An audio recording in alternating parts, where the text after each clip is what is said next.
Queridos hermanos, sean bienvenidos a estos diálogos desde la fe. Mi nombre es Mariano Torren y hoy vamos a estar compartiendo una temática que a simple vista podría parecer superficial, pero en realidad no lo es. El debate acerca de si Jesús es religión o relación. Como sabemos, estamos en la era de las redes sociales, de las comunidades virtuales, donde es frecuente encontrar alguna imagen subida por un protestante como una suerte de declaración de principios, a veces con alguna cita bíblica, cuyo postulado sería algo del estilo: la religión no va a salvarte, Jesús no es de ninguna religión, o simplemente Jesús no es religión, es relación. Lo lógico es que comencemos definiendo qué entendemos por religión. Estamos en la era, como decíamos, el clic de los buscadores digitales, literalmente al alcance de la mano, donde es casi redundante presentar significados que cualquier persona puede encontrar en cuestión de segundos. Voy a leer una de las primeras definiciones con las que cualquiera puede toparse buscando en Google. Conjunto, siempre hablando respecto a la religión, conjunto de creencias o dogmas acerca de la divinidad, de sentimientos de veneración y temor hacia ella, de normas morales para la conducta individual y social, y de prácticas rituales, principalmente la oración y el sacrificio para darle culto. Estimo que ningún protestante podría negar, ante una enunciación como la que estoy exponiendo, que definitivamente pertenece a una religión. Incluso si esta definición no fuera de su agrado, podría seguir buscando otras que básicamente plantearían los mismos puntos en común: conjunto de creencias, existencia de un culto de adoración a la deidad o deidades si se trata de un sistema politeísta, normas morales, también rituales, bautismo, cena del Señor, etc., en los que se incluyen objetos sagrados, sea el agua para el bautismo, la Biblia, símbolos diversos, etc. Y al hablar de religión debemos distinguir entre la natural y la positiva. En el caso de la religión natural tenemos todas aquellas expresiones de fe que han buscado a Dios o una espiritualidad que trasciende lo mundano, y en su búsqueda hicieron un dios o dioses a su modo. Una religión positiva denota en su caso una intervención de Dios en el transcurso de la historia humana. Que una religión plantee que el propio Dios la instituyó no siempre puede sostenerse con pruebas razonables. En muchos casos se trata de religiones que no se amparan en hechos históricos verificables o que pueden confirmar sus aseveraciones por medio de hallazgos arqueológicos o antropológicos, lo que termina dando la pauta que en realidad se basan en leyendas de origen más bien difuso. Voy a apuntar dos cuestiones que deberían ser lógicas para todo el mundo, pero parece no ser necesariamente así. Por un lado, que los únicos que no pertenecen a una religión son los ateos o los agnósticos. Incluso si ampliamos el radio, la palabra impío se refiere a alguien hostil a la religión. En el caso del cristianismo, no solamente es considerado una religión, porque en cada rincón del planeta que se le pregunte a alguien qué es el cristianismo, va a decir que es una religión, sino que es, y basta mirar las estadísticas, la más extendida del mundo en cantidad de fieles. Autodefinirse como cristiano y decir a su vez que esa creencia no es una religión o una forma tácita de reconocer que quien está proponiendo esta afirmación vive por elección propia en un universo paralelo, porque ahí se está pretendiendo adjudicar a las palabras el significado que esa persona desea, lo que invariablemente va a llevar a ese individuo a caminar dando la espalda no solamente al mundo en materia semántica, sino fundamentalmente en el campo de la fe. Y acá nos encontramos con una de las formas más básicas de relativismo. Es como si yo dijera que Argentina está en Oceanía, pero el país no va a cambiar mágicamente de continente por un capricho mío. Si alguien asevera ser cristiano, el cristianismo es su religión, lo disfrace como lo disfrace, le guste o no esa palabra. El concepto de religión no se va a modificar en las mentes, en los diccionarios, porque existan personas que sientan, porque evidentemente acá el problema está en sentir, porque razonando la historia sería otra, personas que sientan que lo suyo va por otro lado. He compartido algunos conceptos que desnudan lo inverosímil que resulta autodefinirse como cristiano y considerarse no religioso. Ante esto, me queda por decir que hay protestantes que al afirmar que son cristianos pero no religiosos, certifican de forma, les diría, irrefutable, su desconocimiento de muchas prácticas y acciones de Cristo en su paso por este mundo. Dicen seguirlo, pero a su vez ignoran o pretenden ocultar que Cristo cumplió con las obligaciones de la Torá y con las tradiciones de su pueblo, por lo que sin duda era alguien religioso y ritualista. Vamos a ver que desde el principio de su vida terrena celebró todas las fiestas judías y cumplió con los ritos preceptuados. Les leo Lucas capítulo 2, versículo 21. Cumplidos los 8 días, circuncidaron al niño y le pusieron el nombre de Jesús, nombre que había indicado el ángel antes de que su madre quedara embarazada. Vamos a ver a continuación la consagración de Cristo al Señor como mandaba la ley para los primogénitos, la presentación en el templo y los correspondientes sacrificios. Leo del mismo capítulo de Lucas, el capítulo 2, los versículos del 22 al 24 y el versículo 39.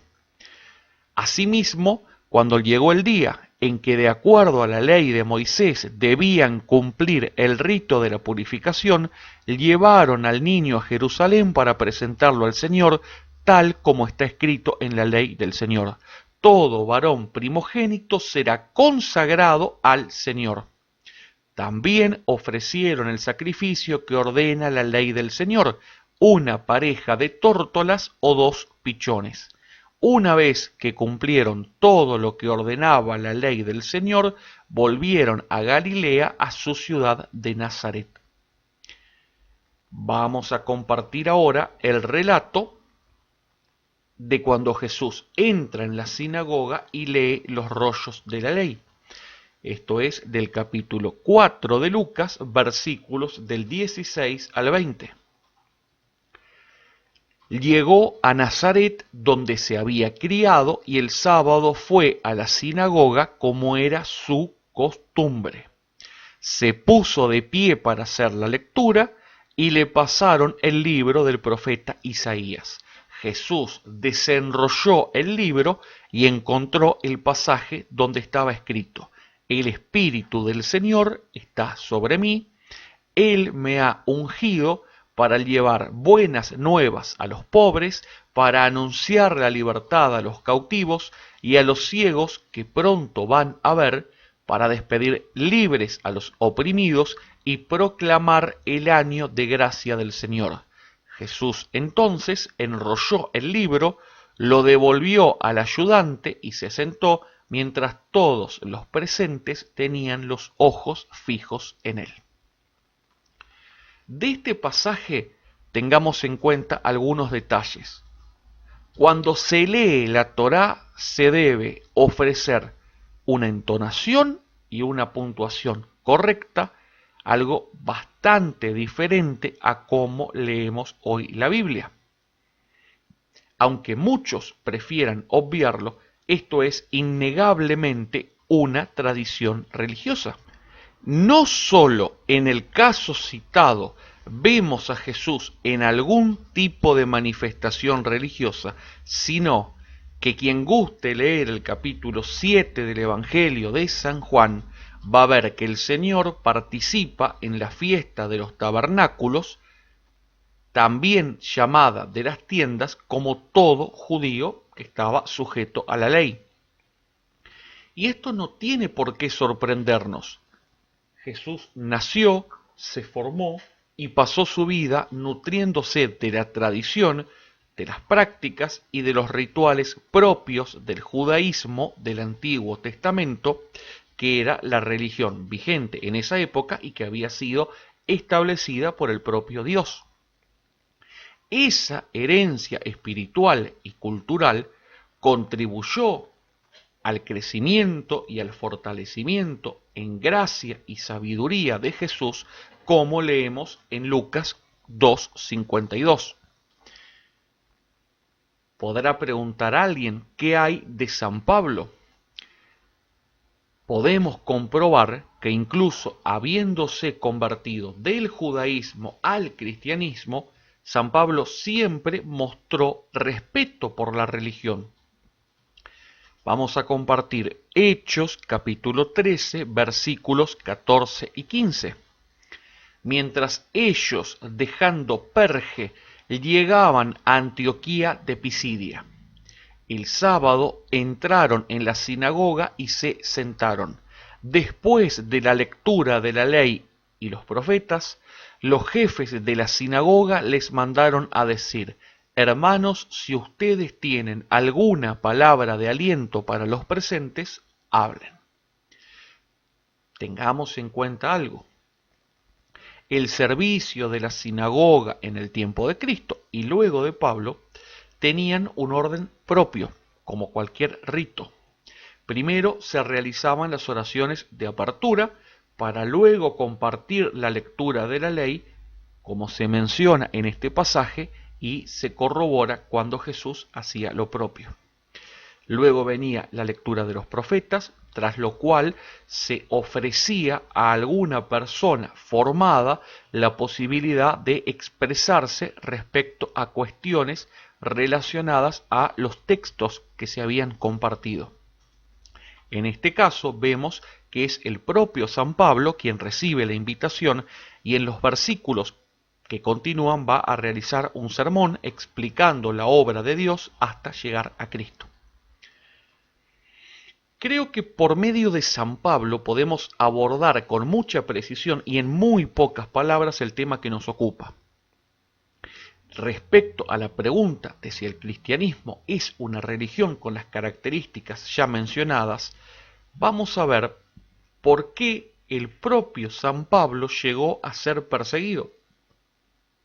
Comparto Hechos capítulo 25, versículo 19. Solamente tenían contra él unas discusiones sobre su propia religión y sobre un tal Jesús ya muerto, de quien Pablo afirma que vive.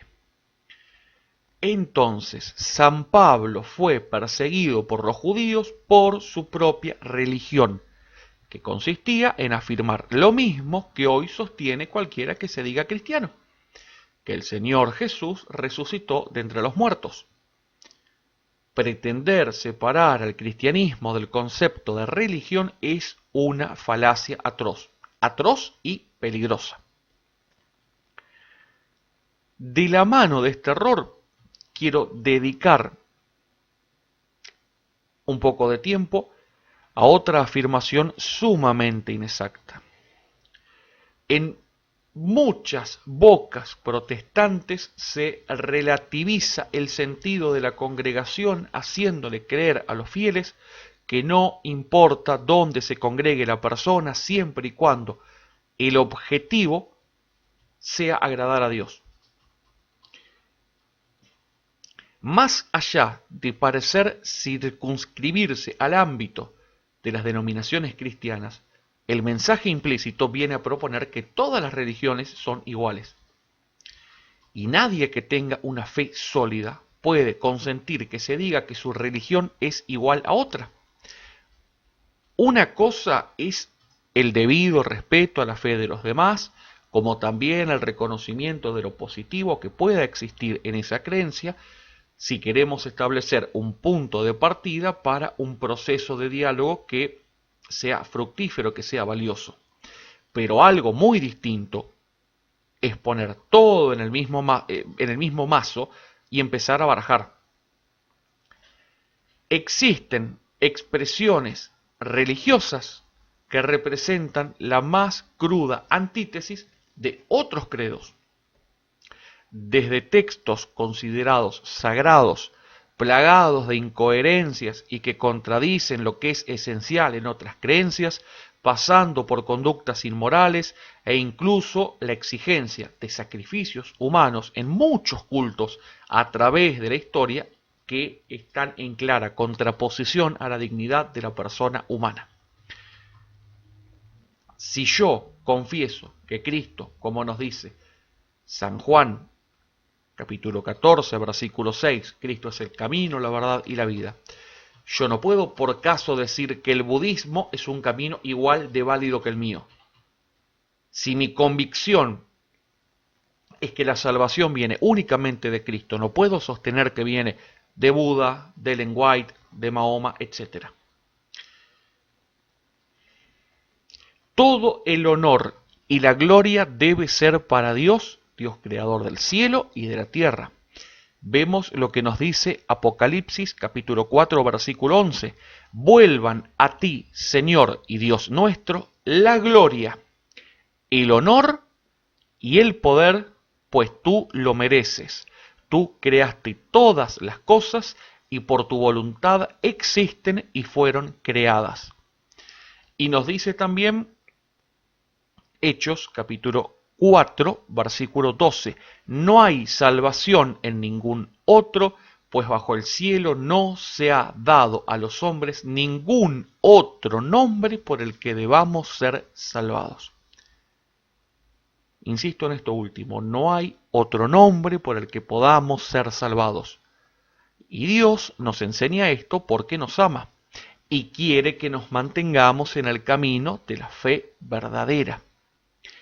Es cierto que si comparamos las distintas religiones, podremos hallar que más allá de desavenencias lógicas en la parte doctrinal, existe una cierta compatibilidad en las demandas éticas fundamentales. Es decir, hay puntos en común, pero estas coincidencias son en realidad una muestra cabal del único Dios que se está comunicando con sus hijos y esa marca permanece a veces deficiente, otras tantas veces cercenada incluso, pero dejando una huella importante como respuesta a la llamada divina. Esas similitudes no nos tienen que confundir. Que existan puntos en común entre algunas religiones no debe hacernos suponer que todas todas son igualmente buenas para relacionarnos con Dios. Estamos llamados a buscar la verdad, a encontrar los motivos de credibilidad que distinguen a una doctrina de la otra. Y una vez que esa verdad anida en el interior de la persona, es totalmente ilógico, totalmente contraproducente rebajarla poniéndola al nivel de otras expresiones de fe. Para ir concluyendo respecto a esta falsa dicotomía entre religión y relación, porque a esta altura el sentido común nos habrá esclarecido lo suficiente para advertir que la religión es una forma de relacionarse con el Creador, quiero advertir que parte del problema tal vez se origine por buscar relacionarse con Dios solo por medio de la ley escrita, es decir, la Biblia sin religión. Esto da pie a quedarse con una tradición imperfecta, incompleta, donde la persona desecha la tradición y prescinde de la religión única, que es la opción que nos conduce a la plenitud del encuentro con Cristo resucitado por medio de los sacramentos. La plenitud de la fe y la conversión por medio de la acción del Espíritu Santo no puede encontrarse en una simple relectura constante de la palabra, que es sin duda, un elemento positivo, aconsejable, pero a su vez fragmentario, que lleva al individuo a interpretar las escrituras a su conveniencia para armar su religión vendiéndola como relación. Parecería como si en la actualidad muchos que se dicen cristianos suscribieran la frase de Marx que postula a la religión como el opio de los pueblos, planteando que la religiosidad es perversa, es enemiga de la persona que está en la búsqueda de la salvación. Madurar en la fe nos lleva a obrar con cautela y meditar sabiendo que nos relacionamos con Dios a través de la religión, dándole el culto y el honor debido como creador de todo cuanto existe. La religión se enraiza en dos hermosas cualidades humanas, la humildad y el amor.